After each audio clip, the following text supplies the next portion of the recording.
सुप्रभात बच्चों, आज हम आपकी पाठ्य पुस्तक संस्कृत के षोडश पाठ का अध्ययन करेंगे जिसका शीर्षक है व्याकरणम। तो चलिए पाठ को पढ़ते हैं और जानते हैं इसके विषय में।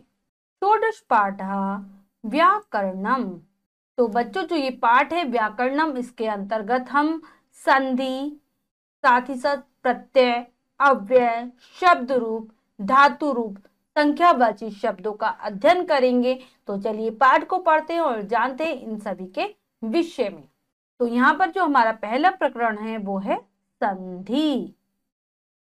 दो वर्णों के मेल से होने वाले परिवर्तन को संधि कहते हैं। जब हम दो वर्णों को आपस में मिला देते हैं, उसके बाद जो परिवर्तन आता है वर्ण में या विकार जो उत्पन्न होता है वह कहलाता है संधि। संस्कृत भाषा में संधि के प्रकार होते हैं तीन। नंबर 1 स्वर संधि, नंबर 2 व्यंजन संधि और नंबर 3 विसर्ग संधि। ठीक है, तो दो वर्णों के मेल से होने वाले परिवर्तन को संधि कहते हैं। ये हमने इस पाठ में जाना है कि किस प्रकार से जब दो वर्णों को हम मिला दें जो विकार होगा वो होगा संधि। तो स्वर संधि, व्यंजन संधि, विसर्ग संधि, ये तीन प्रकार हैं। सबसे पहले हम स्वर संधि के विषय में पढ़ रहे हैं। स्वर संधि, दो स्वरों के मेल को स्वर संधि कहते हैं। एक स्वर के बाद दूसरा स्वर आने पर दोनों के मेल से जो विकार उत्पन्न होता है उसे स्वर संधि कहते हैं। जैसे विद्या जमा अर्थी, विद्यार्थी, आ जमा अ बराबर आ। इसमें क्या होता है, जब दो स्वर आपस में मिलते हैं और उसके बाद जो विकार होगा, जो अंतर आएगा वो स्वर संधि होगा। ठीक है, यानी कि दो स्वरों का होना जरूरी है। जैसे उदाहरण है विद्या जमा अर्थी, अंतिम स्वर आ और अर्थी में प्रारंभिक स्वर अ, दोनों को मिलाया आ जमा अ बराबर आ हो गया और शब्द बना विद्यार्थी। अब हम आगे पढ़ते हैं। स्वर आ ई उ री री ए आई ओ औ, ये हमारे स्वर हैं 13 जिनको हम संस्कृत भाषा के अंतर्गत पढ़ते हैं। स्वर संधि 5 प्रकार की होती है। जो हमारी स्वर संधि है वो 5 प्रकार की है। वृद्धि संधि, यण संधि, दीर्घ संधि, गुण संधि और अयाधि संधि। सबसे पहले हम वृद्धि संधि के बारे में पढ़ते हैं। यदि आ या आ के बाद ए आई ओ औ आए तो दोनों के स्थान पर क्रमशः आई औ हो जाता है। क्या हो जाएगा, जब ए या आ के बाद ए आए या आई आए तो दोनों मिलाकर आई, और ओ आए और औ आए तो दोनों के स्थान पर औ हो जाएगा। उदाहरण के अनुसार इनको हम पढ़ते हैं। मम जमा एभा, आ जमा आई बराबर आई। ममेका, ममेका की जगह हो जाएगा यहाँ पे ममेभा, का की जगह वान आए ममेभा। तो यहाँ पर हम देख रहे हैं अ और फिर ए आया है, दोनों को मिलाकर आई हो गया। मम में अंत में अ और एव में ए, दोनों को मिलाया आई। तथा जमा एव आ जमा ए बराबर आई तथेव। महा जमा एरावत, आ जमा आई बराबर आई महिरावत। मम जमा औषधि, आ जमा औ बराबर औ। यहाँ पर हम देख रहे हैं मम में आ और औषधि में औ, दोनों को मिला रहे औ हो रहा है, यानी कि हमेशा बढ़ोतरी होगी, वृद्धि होगी। ममौषधि शब्द बना। गंगा जमा औद, आ जमा ओ बराबर औ गंगोद। सदा जमा औद सुक्यम, आ जमा औ बराबर औ बराबर सदोत युक्यम, बन गया शब्द हमारा। अब अगली पढ़ रहे हैं यण संधि। यदि हर्स्व या दीर्घ ई उ री अवली के बाद कोई भी असमान स्वर आए तो उसके स्थान पर क्रमशः य व र ल हो जाता है। क्या कह रहे हैं, जब हर्स्व यानी कि छोटे वाले स्वर या दीर्घ स्वर ई उ री एवं री के बाद कोई भी असमान स्वर यानी कि जो स्वर इनसे मिलता जुलता ना हो तो क्या हो जाता है, ई के स्थान पर या बन जाता है, ऊ के स्थान पर व बन जाता है, री के स्थान पर रा बन जाता है और ली के स्थान पर ला बन जाता है। तो चलिए उदाहरण के माध्यम से जानते हैं। इति जमा अपि, ई जमा आ बराबर या इत्यपि। तो यहाँ हम देख रहे हैं इति में ई आया है और अपि में आ आया है। ई के बाद असमान स्वर आ आया है, मिलाकर बन गया या, और शब्द बना इत्यपि। इति जमा आदि ई जमा आ बराबर या इत्यादि। यदि जमा अपि ई जमा आ बराबर या यद्यपि। नदी जमा अत्र ई जमा आ बराबर या नद्यत्र। अभि जमा उदय ई जमा उ बराबर यू अभ्युदय। सु जमा आगतम उ जमा आ बराबर वा। इस वाले शब्द में हम क्या देख रहे हैं? सु अंतिम स्वर, उ आगतम प्रारंभिक स्वर आ, उ के बाद असमान स्वर आया है, मिलाकर बन गया व। तो शब्द बना स्वागतम। वधु जमा आज्ञा उ जमा आ बराबर वा वधवाज्ञा। पितरी जमा अर्थम री जमा आ बराबर त्रा पित्रार्थम। तो यहाँ पर री आया पितरी में अंतिम स्वर और अर्थम में प्रारंभिक स्वर आ, जो कि असमान है। दोनों को मिला रहे हैं रा और ता लगाए तो पित्रार्थम। नेक्स्ट है मातृ जमा अर्थम मातृथम।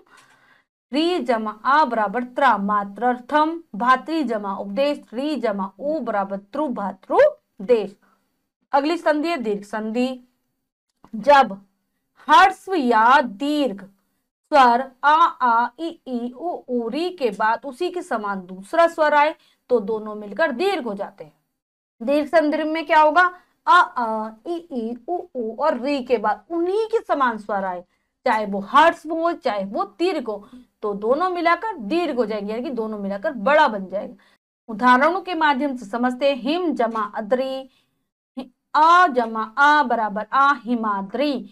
तो हिम में आ आया है, अद्री में भी आ आया है, दोनों को मिला रहे आ बन रहा है, यानी कि दीर्घ, तो हिमाद्री। देव जमा आल्य आ जमा आ बराबर आ देवालय। दया जमा आनंद आ जमा आ बराबर आ देवालय। दया जमा आनंद आ जमा आ बराबर आ दयानंद। रवि जमा इंद्र ई जमा ई बराबर ई रविंद्र।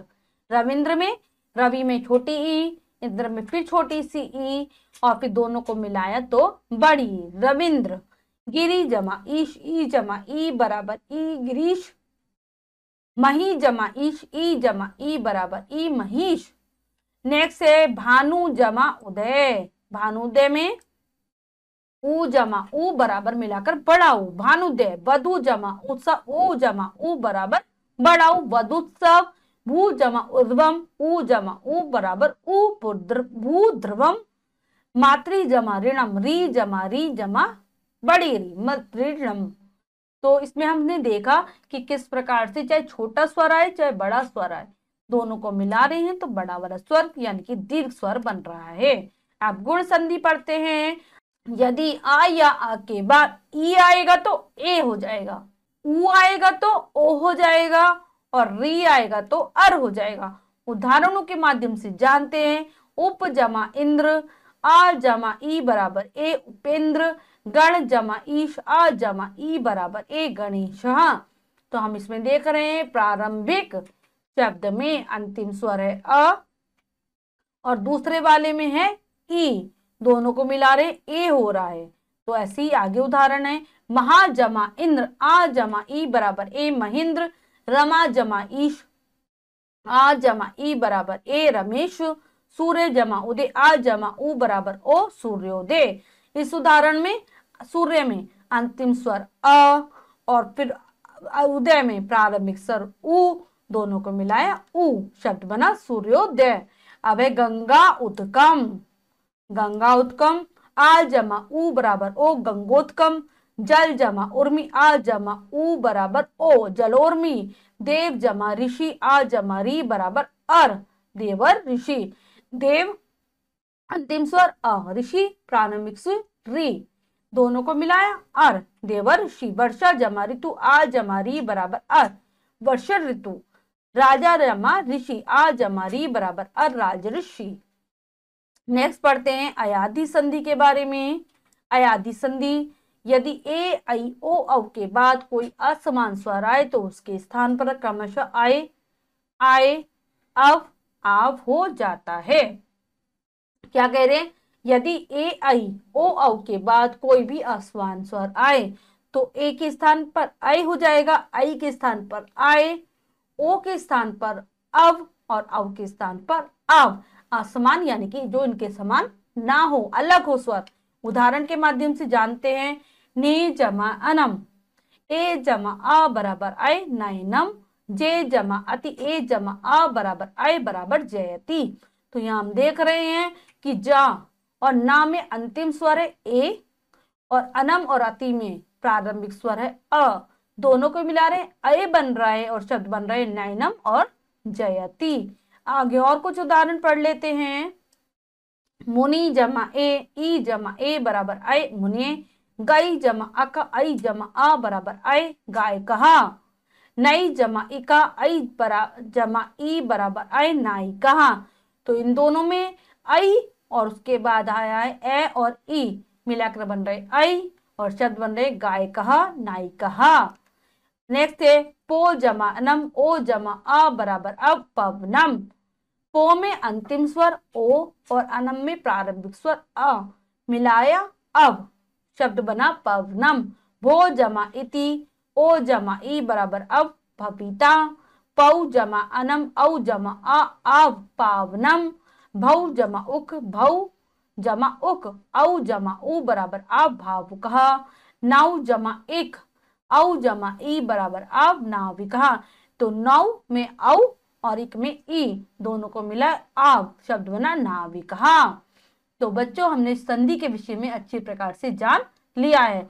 अब हम पढ़ते हैं प्रत्यय के बारे में। प्रत्यय, प्रत्यय वे शब्दांश होते हैं जो शब्द के अंत में लगकर क्या करते हैं, उसके अर्थ को बदल देते हैं। तो यहाँ पर धातु में हम प्रत्यय का प्रयोग करते हैं संस्कृत भाषा में, और उसकी जो धातु जो क्रिया में प्रयोग होती है उसका अर्थ बदल जाता है। तो चलिए उदाहरणों के द्वारा पढ़ते हैं।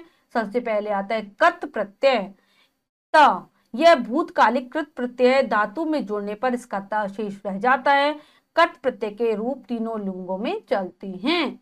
जो कत प्रत्यय होता है, जब हम इसे धातु के साथ जोड़ते हैं, क्रिया के साथ जोड़ते हैं, तो इसका ता शेष रहता है। तो चलिए उदाहरण के द्वारा पढ़ते हैं। इसके रूप तीनों लिंगों में होते हैं। तो पठ जमा कत, पठ धातु में हमने कत प्रत्यय जोड़ा तो पुल्लिंग में पठिता, स्त्रीलिंग में पठिता और नपुंसकलिंग में पठितम बना। गम में हमने कत जोड़ा कथा, गता, गतम बना। नी में हमने कत जोड़ा नीतः, नीता, नीतम बना। भुज में हमने कत जोड़ा तो भुक्तः, भुक्ता, भुक्तम बना। प्रच्छ में हमने कत जोड़ा पृष्ठा, पृष्ठा, पृष्ठम बना। ग्रह में हमने कत जोड़ा गृहित, ग्रहिता, ग्रहितम बना। अब हमारा जो अगला प्रत्यय है वो है तव्यत। तव्य सकर्मक धातु से कर्म तथा अकर्मक धातु से भाव अर्थ में तव्यत, तव्य तथा अन्य अन्य प्रत्यय लगता है। किस प्रकार से तव्यत का प्रयोग होता है तो देखते हैं। इसमें तव्य शेष रहता है और तव्यत की जगह तव्य जुड़ जाता है। उदाहरण गम जमा तव्यत गंतव्य, पठ जमा तव्यत पठितव्य, नो जमा तव्यत नेतव्य, युज जमा तव्यत योक्तव्य, दा जमा तव्यत दातव्य, क्री जमा तव्य कर्तव्य, भू जमा तव्यत भवितव्य।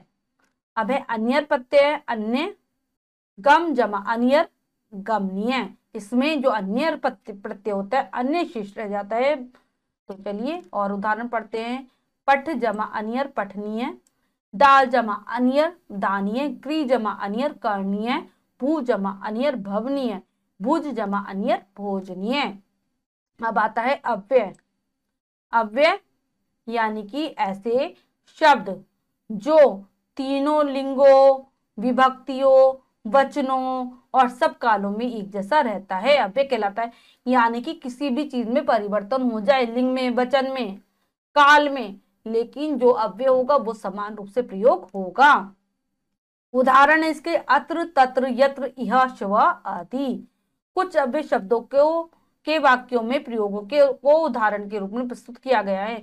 यहाँ कुछ अव्ययों को बताया गया है उदाहरणों के प्रयोग के द्वारा। उच्चही ऊंचाई पर, ऊंचे स्वर में। सिंह उच्चही गर्जती, सिंह जोर से गजरजता है। नीचे नीचे निम्न स्थान पर, सा नीचे न आगचन, वह नीचे नहीं आता। अत्र यहाँ, स अत्र न आगच्छति, वह यहाँ नहीं आता। तत्र वहाँ, बालिका तत्र क्रीडति, बालिका वहाँ खेलती है। स्व आने वाला कल, अहम स्वः तत्र न गमिष्यामि, मैं स्वयं वहां नहीं जाना चाहूंगा। अलम बस, इसके योग में तृतीय विभक्ति का प्रयोग होता है, यानी कि जो अलम है वो तृतीय विभक्ति के साथ आएगा। बालका त्वम अलम श्रमेण, बही बाहर, इसके योग में पंचमी विभक्ति का प्रयोग होता है। सा ग्रामात बही गच्छति, वह ग्राम से बाहर जाता है, गांव से बाहर जाता है। अलग होने का भाव आ रहा है, इसलिए पंचमी विभक्ति आ रही है। अंत अंदर, इसके योग में षष्ठी विभक्ति का प्रयोग होता है। विद्यालय से अंत छात्रा पठन्ति, विद्यालय के अंदर छात्राएं पढ़ती हैं। तो विद्यालय से संबंध कारक का हो गया, षष्ठी विभक्ति हो गई। ऊपरी उपरा, इसके योग में षष्ठी विभक्ति का प्रयोग होता है। वृक्ष से ऊपरी वानरा तिष्ठन्ति, पेड़ के ऊपर वानर बैठे हैं, तिष्ठन्ति होगा यहाँ पर। तो संबंध कारक यानी कि षष्ठी विभक्ति। नेक्स्ट है संख्यावाची शब्द। संख्यावाची शब्द है 1 से लेकर 100 तक। तो चलिए पढ़ते हैं। तो संख्यावाची शब्दों में हम जानते हैं 1 से लेकर जो 4 तक की गिनतियां होती हैं वो लिंग के अनुसार अलग अलग होती हैं। 5 से लेकर आगे तक की जितनी भी गिनतियां होती हैं वो समान होती हैं। तो चलिए पढ़ते हैं। एक, एक ये पुल्लिंग में एकः, स्त्रीलिंग में एकः और नपुंसकलिंग में एकम, यानी कि 1। और 2 है द्वौ, द्वे, द्वे, यानी कि 2, पुल्लिंग में द्वौ और स्त्रीलिंग में द्वे और नपुंसकलिंग में भी द्वे। 3 त्रय, त्रिस्र, त्रीणि, पुल्लिंग में त्र, स्त्रीलिंग में तिस्र और नपुंसकलिंग में त्रीणि। 4 चतुरा, चतस्र, चत्वारि, 4 पुल्लिंग में चतुर, स्त्रीलिंग में चतस्र और नपुंसकलिंग में चत्वारि। पंचन 5, षट 6, सप्तन 7, अष्टन 8, नवन 9, दशन 10, एकादशन 11, द्वादशन 12, त्रयोदशन 13, चतुर्दशन 14, पंचदशन 15, षोडशन 16, सप्तदशन 17, अष्टादशन 18, नवदशन 19, विंशति 20, एकाविंशति 21, द्वाविंशति 22, त्रयोविंशति 23, चतुर्विंशति 24, पंचविंशति 25, षड्विंशति 26, सप्तविंशति 27, अष्टविंशति 28, एकोनत्रिंशत् 29, त्रिंशत् 30, एकात्रिंशत् 31, द्वात्रिंशत् 32, त्रयाशीशत् 33, चतुर्त्रिंशत् 34, पंचत्रिंशत् 35, षट्त्रिंशत् 36, सप्तत्रिंशत् 37, अष्टात्रिंशत् 38, नवत्रिंशत् 39, चत्वारिंशत् 40, एकचत्वारिंशत् 41, द्वाचत्वारिंशत् 42, त्र्यश्चत्वारिंशत् 43, चतुश्चत्वारिंशत् 44, पंचचत्वारिंशत् 45, षट्चत्वारिंशत् 46, सप्तचत्वारिंशत् 47, अष्टाचत्वारिंशत् 48, नवचत्वारिंशत् 49, पंचाशत् 50, एक पंचाशत् 51, द्विपंचाशत् 52, त्रिपंचाशत् 53, चतुपंचाशत् 54, पंचपंचाशत् 55, षट्पंचाशत् 56, सप्तपंचाशत् 57, अष्टपंचाशत् 58, नवपंचाशत् 59, षष्ठी 60, एक षष्ठी 61, द्विषष्ठी 62,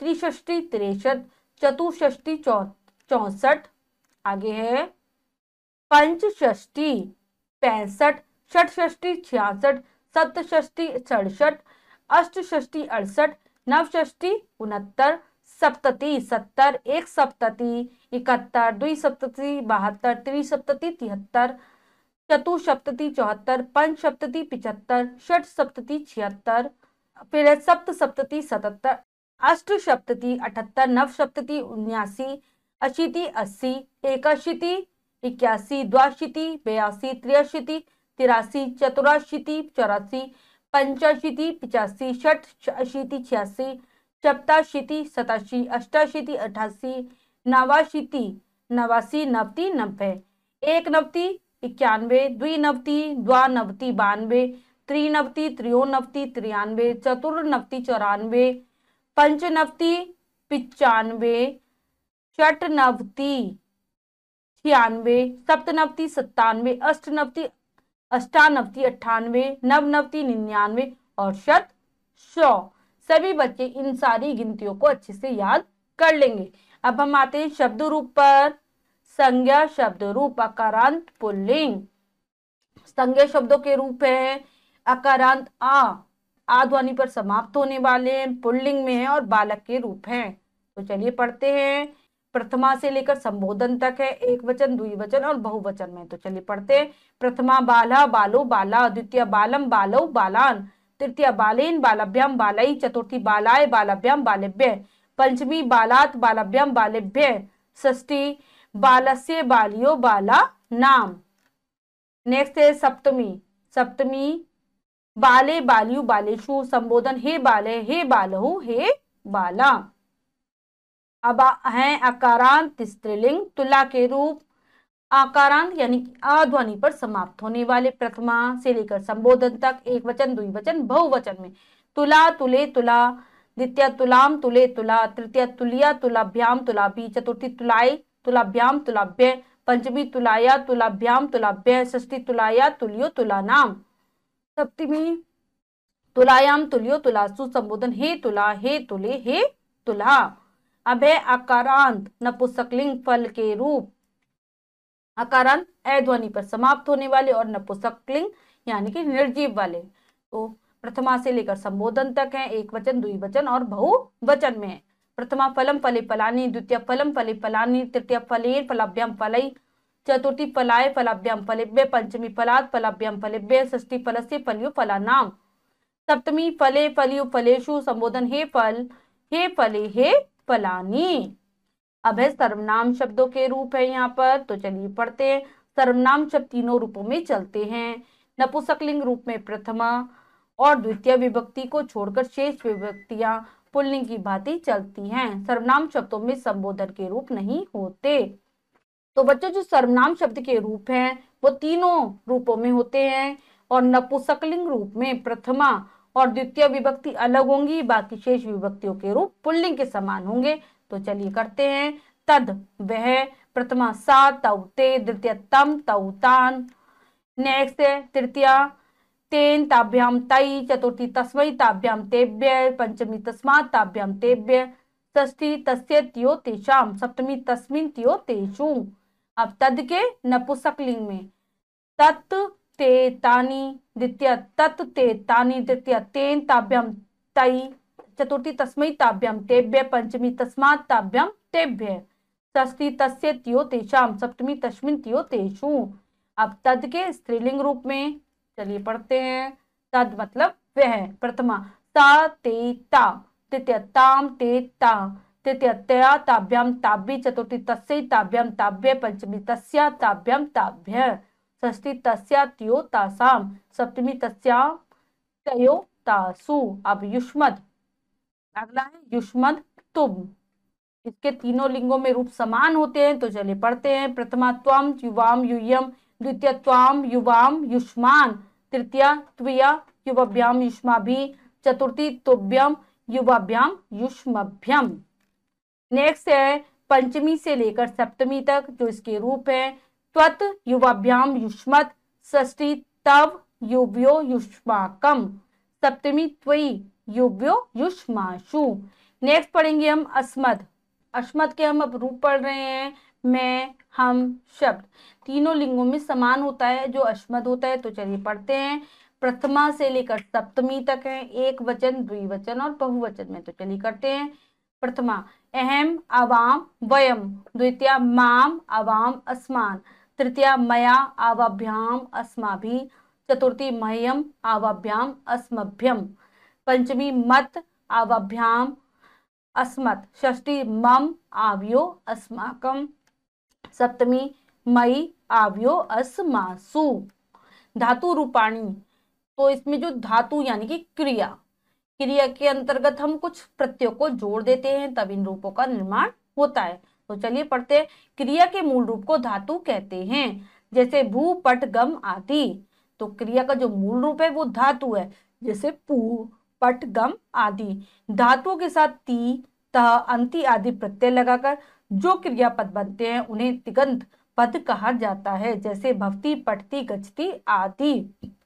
जब भी हम धातुओं का प्रयोग करते हैं तो उसके अंतर्गत हम कुछ प्रत्ययों को जोड़ देते हैं, और जब प्रक्रिया पद बन जाता है जिन्हें तिगंत पद कहते हैं।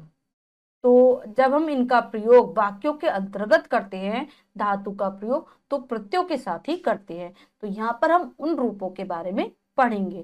काल और अवस्था के अनुसार इनका रूप 10 लकारों में होता है। जो इनका काल होता है यानी कि जो इनका समय होता है, और इनकी जो अवस्था होती है वो 10 लकारों में अलग अलग प्रकार से चलती है।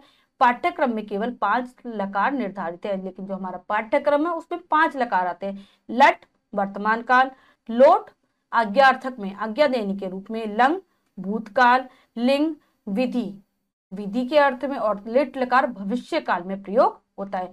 विधि का प्रयोग होता है चाहिए के अर्थ में। तो चलिए यहाँ पर हम भू धातु लट लकार पढ़ रहे हैं, वर्तमान काल भू धातु को प्रथमा से लेकर उत्तम पुरुष तक एक वचन, द्विवचन और बहुवचन में। भवती, भवता, भवंती, मध्यम भवसी, भवत, भवत, उत्तमा भवामी, भवाव, भवाम। लोट लकार आज्ञा सूचक में प्रथमा से लेकर उत्तम पुरुष तक एक वचन, द्विवचन और बहुवचन में। भवतु, भवताम, भवंतु, भव, भवतम, भवत, भवानी, भवावे, भवाम। विधिलिंग चाहिए के अर्थ में। अब हम पढ़ रहे हैं कौन सी धातु? भू धातु। प्रथमा भवेत, भवेताम, भवेयु।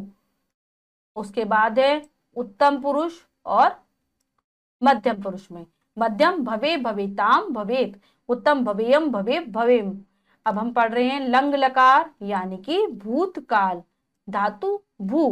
प्रथमा से लेकर उत्तम एक वचन, द्विवचन और बहुवचन में। अभवत, अभवताम, अभवन। मध्यम अभव, अभवतम, अभवत। उत्तम अभवम, अभवाव, अभवाम। लिट लकार भविष्यत काल। भविष्यति, भविष्यत, भविष्यन्ति। मध्यम भविष्यसि, भविष्यत, भविष्यत। उत्तमा भविष्यामि, भविष्यावः, भविष्यामः। भविष्य काल। अब है पट धातु। पट धातु लट लकार प्रथमा से लेकर उत्तम पुरुष तक एक वचन, द्विवचन और बहुवचन में। पठी, पठत, पठंती, पठसी, पठत, पठत, पठामी, पठावे, पठाम है। अब लोट लकार आज्ञा सूचक के अर्थ में प्रथम से लेकर उत्तम एक वचन, द्विवचन और बहुवचन में। पठतु, पठताम, पठंतु, पट, पठतम, पठत, पठानी, पठावे, पठाम। विधिलिंग चाहिए के अर्थ में पठ धातु। पठेत, पठिताम, पठेयु, पठे, पठितम, पठेत, पठेयम, पठे, पठेम।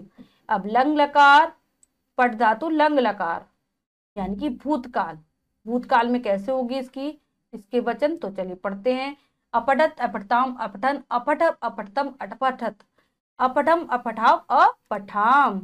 नेक्स्ट है लिट लकार यानी कि भविष्य काल। प्रथम से लेकर उत्तम पुरुष एक वचन, द्विवचन और बहुवचन में। पठिष्यति, पठिष्यत, पठिष्यन्ति, पठिष्यसि, पठिष्यत, पठिष्यत, पठिष्यामि, पठिष्यावे, पठिष्याम। अब गम धातु गम यानी कि जाना। लट लकार यानी कि वर्तमान काल। गम धातु को हम लट लकार में पढ़ रहे हैं यानी कि वर्तमान काल में। प्रथम से लेकर उत्तम पुरुष एक वचन, द्विवचन और बहुवचन में।